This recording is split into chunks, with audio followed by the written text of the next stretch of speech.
বানাবে ভেটকি মাছের মাথা। এটা আমার ছেলে বাজারে গেলেই নিয়ে আসে, ও খুব পছন্দ করে। ও না, আমাদের বাড়ির মোটামুটি সবাই একটু পছন্দই করি আমরা এই ভেটকি মাছের মাথাটাও। বাজারে গেলেই আমার ছেলে নিয়ে চলে আসে। পেঁয়াজ টমেটোটা একটু নরম হয়ে গেলে মশলাটা বেটেছিলাম সেটা দিয়ে দেবো।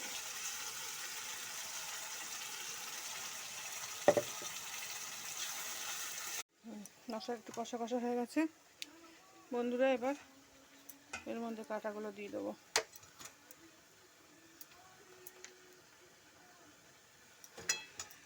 দেখুন ব্যাস এরকমভাবেই এরকম গামা গামা থাকবে। লাস্টে একটু গরম মশলা। এই হলো আমার ভেটকি মাছের মাথার কষার ফাইনাল লুক। বন্ধুরা বলো কেমন হয়েছে, দেখতে কেমন হয়েছে, খাওয়াতে তো পারবো না,